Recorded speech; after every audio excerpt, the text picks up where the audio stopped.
Hey my friend, Adam here, and in this video I'm going to give you 10 sales and marketing strategies to increase your sales as well as grow your business or any business that you want to apply these to. Stick with me till the end and I guarantee that you're going to walk away with at least a few strategies that you're going to be able to use to double or triple, or as unbelievable as this is going to sound, possibly even 10x your sales. Also, as a quick note, I'm going to be mentioning a few tools and pieces of software that I use and recommend as we go through this video, but this video is not sponsored. That said, it is supported by those of you who have signed up for the Digital Marketing Academy, so I'll put a link to that in the descriptions below, and thank you so much for your support. So with that said, let me show you how it's done, starting with the first point, which is the fact that you need to accept that most people won't. As much as I would love to be able to sit here today and tell you that everything you do is gonna be pure gold, you're gonna have the Midas touch, and everybody that comes across you or comes across your business is gonna be immediately smitten, fall in love, and buy basically everything that you ever have. Well, sadly, that's just not the case. Not because you're not awesome.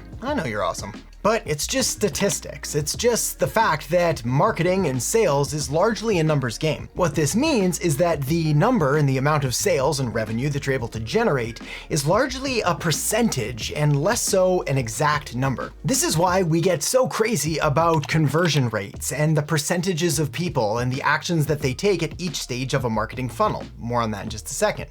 And not understanding that sales and marketing is based on more of a percentage game than in a hard and fast number is one of the biggest reasons that so many business owners and entrepreneurs and marketers get into trouble, is that they feel like they should be getting results that are beyond what is actually statistically possible or statistically proven or statistically realistic. Statistically realistic, there's a tongue twister for you. Essentially, the problem may not be that your sales or your marketing, your offer, or your business is broken. It may just be that you don't have enough of them. You don't have enough numbers, you don't have enough traffic or people visiting or opportunities to put your stuff in front of them to actually convert and lead to a sale. Let me break this down another way.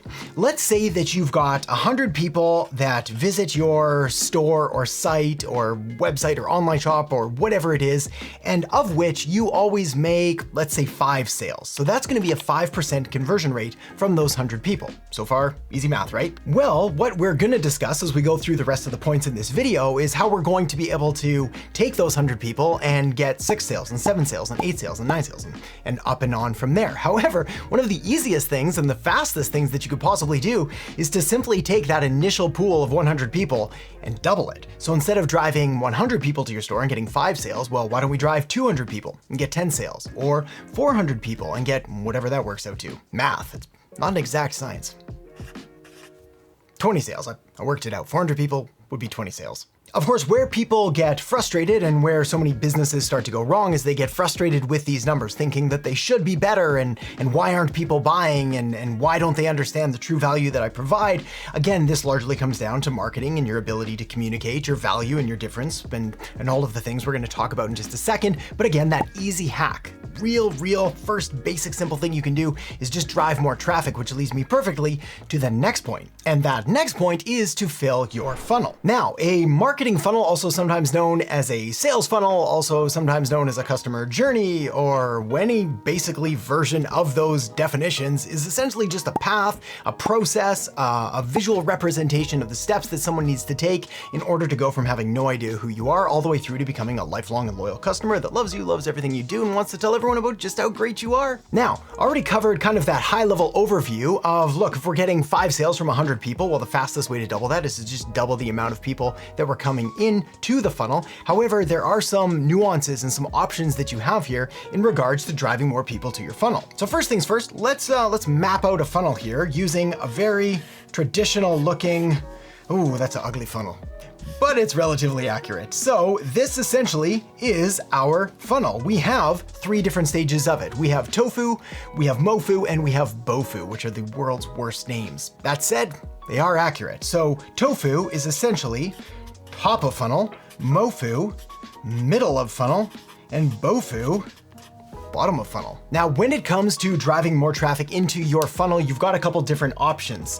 One of them is going to be organic and the other one is going to be paid. We're going to talk about both of those now and which one is going to be best for you, but it's largely a factor of where you're at in your business development journey, as well as what resource you have more of, whether it is time or money. But we'll talk about that in a second. Let's start out with figuring out where you are in your business journey. For example, if you've been in business for any length of time, then the odds are good that you've got some customers that you can talk to, you've got some sales data, you've got materials and information that you can reference in order to make a strategy that's going to be most effective moving forward. Essentially, just taking a look at your top customers and your top products or services, what's been selling most, so you can really double down there and figure out the path that someone took. So again, you can just do more of that. On the other hand, if you're brand new or you're launching a new offer or starting a new business, you don't have this data yet, which means that you've got to start to weigh things out around how are you going to get the data, how are you going to make the sales in order to figure out how you actually made the sales so you can reverse engineer it and make more sales, as well as how you're going to be able to do all of that while not going bankrupt in the process, because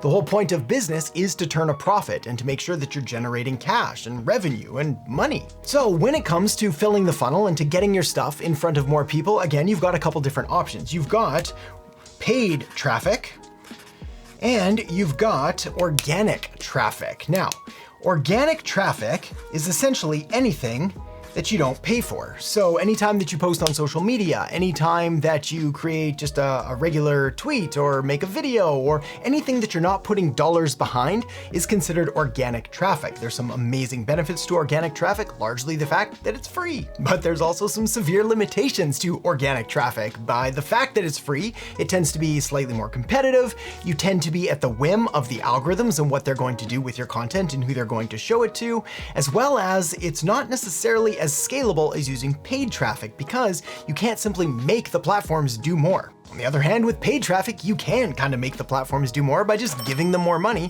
in order to have them take your message, take your content, take your offer, and show it to more people. This is why one of the fastest ways to scale a business of any kind to increase your sales is to essentially pay to play, to run Facebook ads, run Google ads, run YouTube ads, run TikTok ads, Instagram ads, all the ads. Basically run ads, put your stuff in front of people in order to essentially get them to take action so you can increase sales. Of course, running ads is a whole subject unto itself. Just know that you do have these options available. All that said, I appreciate that opening the can of worms that is, hey, just go out there and run ads is kind of a complicated subject, especially if you've never done them before. So this next tip is all about doing competitor research, which is not only going to help you with any ads that you may or may not run, but it's going to help you with all of your marketing in general, because you're going to be able to figure out what your most successful competitors are doing, and then you can figure out if this is something that you can learn from, if you can emulate, if you can model, or if it's something that you just want to completely swear off as the world's worst strategy, never do anything they're doing. Now, to do competitor research, you've got a number of different tools available to you. You can just go straight up old school and look at all their stuff. Go to their website, look at their social media profiles.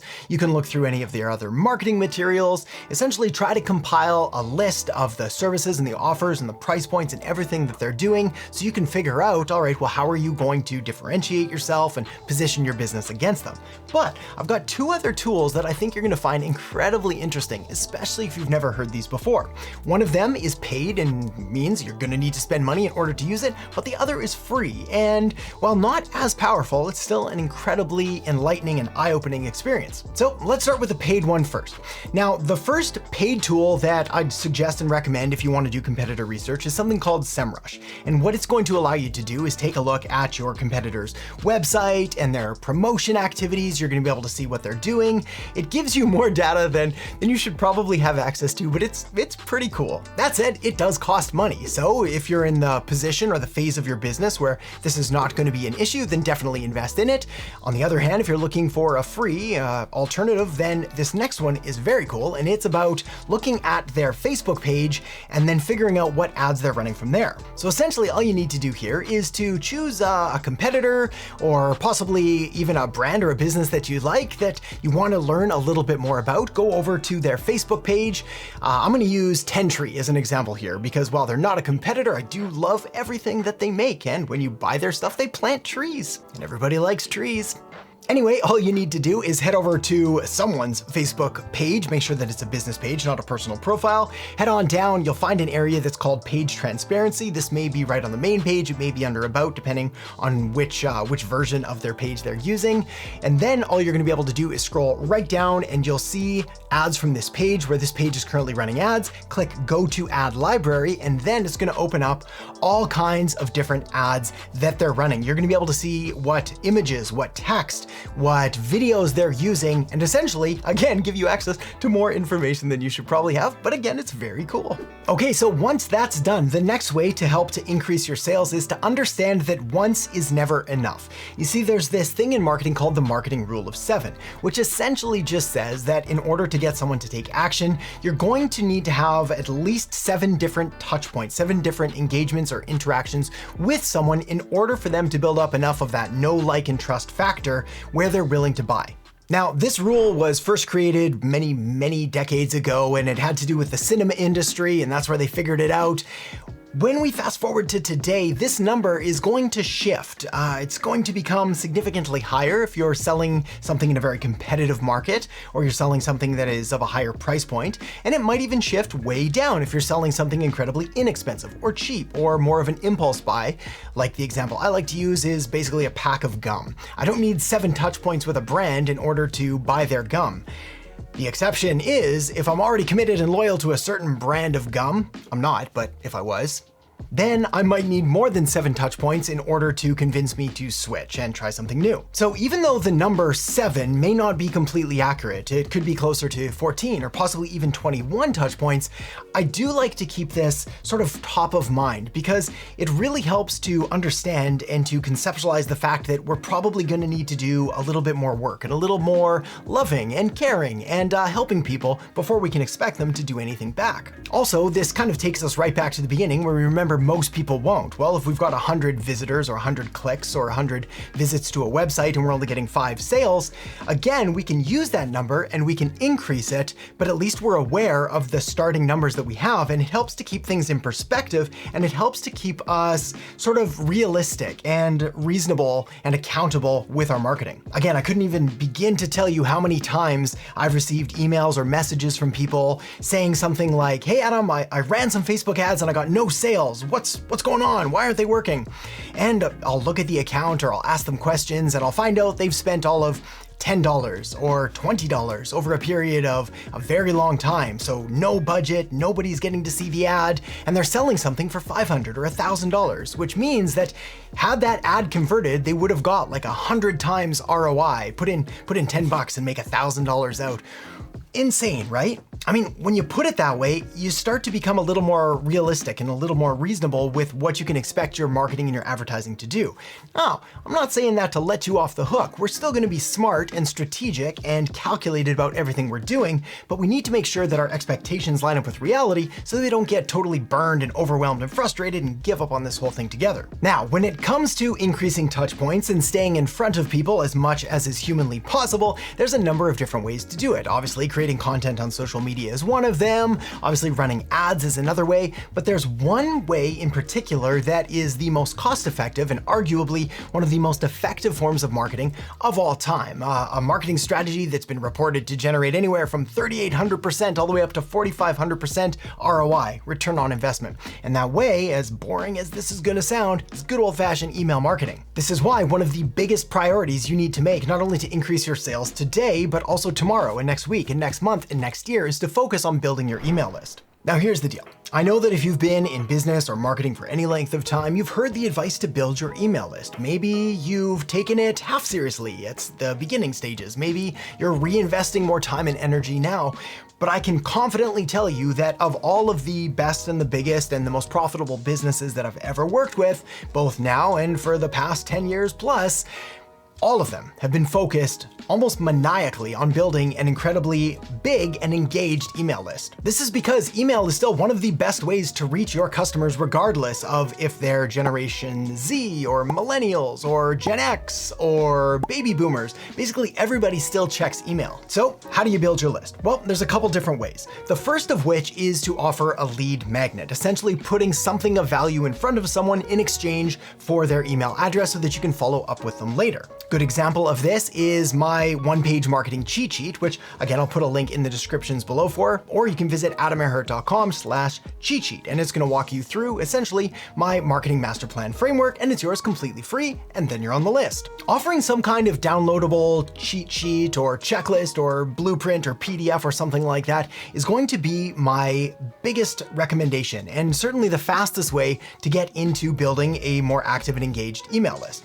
Now, one of the softwares that I like using for this is ConvertKit. The reason I like them for it is that not only is it email marketing, but you're also able to build your landing page and offer that lead magnet right inside the software without needing other software. So I'll put a link to that in the descriptions below. Like I said, not sponsored, but there's something else you can do as well. And this is gonna be more relevant if you have some kind of online store or e-commerce or anything like that. But even if you don't, I'm sure you can think of a way to apply this to another kind of business, whether through service business or even brick and mortar local businesses. Regardless, the way to collect emails in a fast and efficient way that at the same time allows you to increase sales is to use a two-step checkout form. So let's talk about that now. If you've ever bought anything online, or if you're currently selling something online, then you're familiar with online shopping carts and the basic checkout systems that they use. There is no one-size-fits-all template here, and everybody has a different variation and different modifications and different claims around what works best. But what we found time after time is that by essentially breaking apart the checkout process, getting people to do one thing at a time, our conversion rates soar, not just initially, but also long-term. And the reason for that is twofold, so let me explain. First, I guess I should explain what a two-step checkout is just in case you're not familiar. Essentially, when a standard one checkout page or one checkout form is all of the questions, all of the data that you need all in one big form. So name and email and address and credit card number and all of that stuff. Well, with a two-step checkout, all we do is we take away the name and the email, possibly the phone number, and we put that on a page that happens first. So essentially, the first thing that someone does when they want to check out is they enter their name and their email and possibly their phone number as well. Then once they click next or submit, they get taken to the next part of the checkout page, which is where they'll enter their address and their shipping details and their credit card information and all of that. And the reason this is so incredibly effective is, first of all, we do have people that will fill out that first part of the form. They'll put in their name and their email and their phone number, and then they'll bounce, they'll leave, they'll never finish. In fact, most people won't actually complete the entire checkout process. It's not bad, it's nothing personal, it's just how things are. So by capturing their name and their email, and ideally their phone number as well, we'll talk about in just a second, well, it allows you to follow up and use the next strategy we're gonna talk about in just a second. But the other benefit of breaking things apart this way is that it also implies a micro commitment on your purchaser, on your customer, on your client's part. Essentially, you're starting the momentum train. You're getting them to take small, miniature, almost inconsequential actions, and when they start taking action, they're more likely to continue taking action. This is one of those psychological principles known as commitment and consistency, brought to us by Robert Cialdini in his all-time famous book, Influence. A lot of exciting stuff there too, but we're gonna talk more about psychological triggers in just a minute. Anyway, essentially breaking things apart makes it less daunting and less overwhelming when they first look at a giant wall that they need to fill out, this huge form with all of these questions, but also again, it allows us to do that follow-up, which leads me perfectly to the next point, which is really about an abandoned cart sequence. Fancy talk for a nurture or a re-engagement sequence. All right, so let's talk about an abandoned cart sequence now. And I appreciate, even if you're not in e-commerce or selling any physical products, this is still going to be relevant because regardless of what marketing funnel you have, regardless of what your sales process looks like, the odds are pretty good that at some point in the process, more people than you would like to have are going to drop off. That sounded kind of confusing. Let me rephrase that. Essentially, at some point of your sales and marketing sequence, there's going to be a part where people aren't doing the thing that you want them to do. So we need to identify that, and then we need to put in a system and a strategy in order to recapture them and to rekindle that love that they once felt. First though, let's take things right at face value, the abandoned cart sequence, what it is, how it works. Essentially, if you've ever purchased anything from any kind of online retailer, you've added it to your cart, you've put in your name and email because they were smart enough to use a two-step checkout process, and then you've bounced and abandoned your cart, odds are pretty good that you got some kind of an email showing up in your inbox in the next 60 minutes, 24 hours, possibly a bit longer saying, hey, You forgot this thing. Would you like to come back and get it now? Well, my friend, they're not doing that for fun. They're doing that because it works and it is incredibly profitable. So if you have some kind of shopping cart ability or some kind of sequence that you could do, some kind of software you can use to reinstall that, there's a ton available. I would highly recommend doing so because the benefits and the increased sales that you're going to get are well worth the effort. Now though, let me give you a different example for say a service-based business that does, let's say, phone calls or applications. Well, the same thing essentially applies. Let's say that somebody goes to your website and they fill out a form that asks them to complete some initial information. They hit next, they're asked to book a time on your calendar, and then they either don't book a time or they do book a time but don't show up. Again, this is where we'd use a abandoned cart sequence, or we could say a nurture sequence or a re-engagement campaign. Again, what we're going to want to do here is send them different emails. We're going to want to follow up with different offers and different angles, or possibly even reminding them of the thing that they just said they wanted that they didn't take us up on. Now, for your abandoned cart sequence, whether we're talking about an actual physical shopping cart, we're talking about e-commerce, or we're talking about service-based businesses where your goal is to get somebody back on the phone, obviously the easiest thing to do here, like I've just suggested, is to send emails. However, there is another tool that you can use if you really want to increase your sales and you really want to dramatically increase the engagement and recapture all of those customers, and that is to deploy SMS marketing, also known as text marketing. So we'll talk about that now. I find SMS marketing one of the most interesting and fascinating areas in all of marketing because it's been around for quite a few years now, but it's still not widely adopted, and therefore the effectiveness is still relatively good provided you're able to do it in the right way, which is to make sure that you're following up with relevant, useful, and valuable information and not just spamming people telling them to come back and buy stuff. The power of SMS though is that it tends to be instant, whereas we may not check our emails right away. There's often a lot more crowded in our email inbox than in, say, our SMS or our text message folders. But it's also a different tone and a different style, and it's even a little bit more personal with SMS than it is with email. After all of the marketers and all of the salespeople over the years have kind of ruined email and the personal aspect of it just by having all of those email blasts and all of the spam and all of the phishing and all of the junk that happens to be in there. I'm not saying it doesn't work, it still does, but it does take a little bit of extra skill in order to really build a personal connection with your customers. SMS, on the other hand, is, well, a little bit more personal, something we send to friends and to family members, and we use it to stay up to date. So if you've got a customer base that's willing to give you their details, make sure to A, use them, but B, also respect them. Now, when it comes to different pieces of software to send SMS and to do SMS marketing, you've got a ton of options available. I mean, just off the top of my head, there's Text Magic, there's Simple Texting, there's Sales Message, there's ClickSend, Easy Message. But my recommendation is a little bit more advanced, but significantly more powerful, and that's to use a combination of Twilio and HighLevel. Now, these aren't free, but they are incredibly effective, so you're gonna have to look at where you are in your business journey. And if you're generating, say, less than $10,000 a month, or you're just getting started, my recommendation is to spend as little as humanly possible and to work on getting sales instead. On the other hand, if you're above $10,000 a month, and certainly if you're above 20 or 30, this is something you want to start using pretty much right now. Also, like I've said a couple times now, the video is not sponsored. That said, I do like HighLevel, and I use it with pretty much all of my agencies, so I'll put a link in the descriptions below where you can get access to an extended free trial so you can try it out for yourself. A great little tool, and it's going to allow you to collect people's phone numbers and then do really effective SMS marketing by sending and having natural conversations in real time. Okay, with that said, let's talk about our next way to increase your sales, which is slightly more advanced, but very valuable, especially if you're able to wrap your head around it and the true power of this marketing principle, which is none other than segmentation. Here's the deal. When it comes to your customers, when it comes to your market, you've got something called a TAM, a total addressable market. That's all of the people that could potentially buy from you.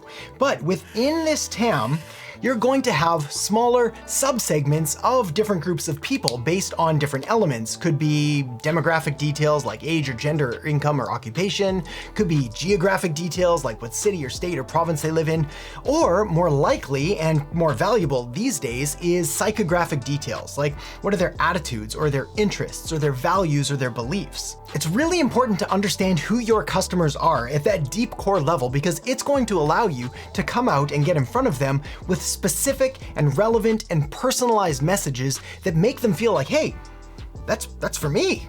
And as I've said a million times before, customers don't buy when they understand, they buy when they feel understood. And there's no better way to make someone feel understood than by actually understanding them. Anyway, let's segment your market. So say you've got a bunch of people that you could sell to, and you're gonna wanna start to carve them up into different groups. You could have people that are interested in this kind of thing, or you could have people that are interested in that kind of thing. You could have people that are in different age groups or different genders. You'll find that there's probably a little bit of overlap here and there, but the point is you really want to rein in on a few of your most valuable segments, ideally one to start. So if you can take a look at all of the customers that you have and focus on the top 20% of them in regards to revenue, then you can look for criteria and characteristics and elements that all of them have in common. This is essentially how we build ICAs, Ideal Customer Avatars. We'll take a look at all of the customers that are available, all the customers that we have, and we'll look at the top 20% of them, and we'll try to find similarities and characteristics between age and gender and income and occupation and psychographic details and geographic details and all of that stuff. Now, where things get fun is that you're probably going to find a couple different areas or a couple different groups that you could appeal to that are likely going to have very different needs. So what do? Do you come out with a bland and boring and vanilla message that tries to appeal to everyone? No, you don't. Don't do that, please. Instead, you're better to carve up and segment your market and then target them individually, or at least on a personality style targeting level. For example, let's say that you sell eco-friendly cleaning products. Well, odds are good that you're going to have a couple different segments of your market that are going to be buying your products for different reasons. Some of them are going to be concerned about the health aspects of it. All they care about is making sure that they're not using wicked chemicals in their houses. So that's segment number one. But then, of course, you're gonna have another segment that's way more interested in saving the planet and making sure that we're not destroying the ozone and other things that chemicals do. Well, you could just go out and say both things at the same time, or you could just market yourself as cleaning that's healthier and safer, whatever it is, but you're gonna be far better off to figure out, well, how do I separate this? How do I really drive home the chemical freeness of my product or the eco atmosphere saving element of my product? And then finding the people that resonate with that and going directly towards them. Circling way back to where we were before, this is where paid traffic and paid advertising is going to win out over organic marketing, because with paid advertising, you typically have much higher levels of targeting that you're able to do to make sure you're putting the right message in front of the right person. Anyway, segmentation, powerful thing. You don't just have to do it in ads, you can do it through your email marketing, you can do it with SMS marketing, you can put different messages in front of people, you can ask them directly, which one do you resonate with more? And then when they click something, you can simply guide them down the right path that's the best option for them. Of course, as great as these things are, there's still one more that's even more powerful than everything that I've just talked about, which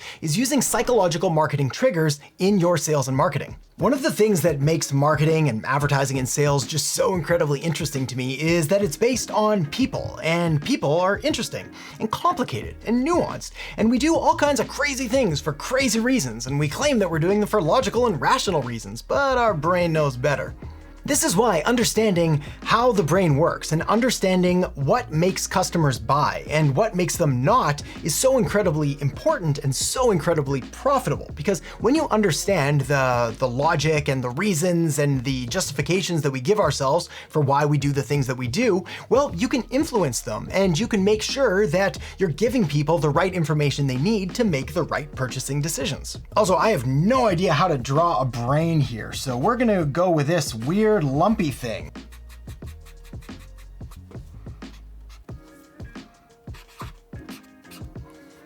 All right, it's gonna have to do. Now, some examples of psychological triggers that you can use right now today in order to increase your sales are, number one, to introduce an element of scarcity to whatever it is that you're selling. Scarcity is a factor of limitation, of having a limited number or a limited selection available, limited editions. Anything that limits someone's ability to make a purchase is a powerful driver to get them to actually want to do it. After all, we want things that are hard to get or unattainable or that other people find valuable, and scarcity is a great way to engineer this. Another element or psychological trigger that you can use that's often confused with scarcity is urgency. But while scarcity has to do with numbers and how many there are, urgency has to do with time and putting a limitation on that. For example, I'm sure you've seen or used things like the sale ends tonight at midnight, or for this week only, or at the end of the month, or certain holiday promotions. All of those are leveraging urgency and are typically resulting in a massive increase of sales, especially as that time draws near an end. But there are a ton of other psychological triggers that I would highly recommend that you use in all of your sales and marketing as well. So to show you what some of those are and show you exactly how to use them, I've linked up a video right here with 15 psychological marketing triggers that will make people buy. So make sure to check that out now, and I'll see you in that video. Basically, if they see your stuff most recently, they're gonna think it's more important. But there's another way that you can take advantage of that cognitive bias.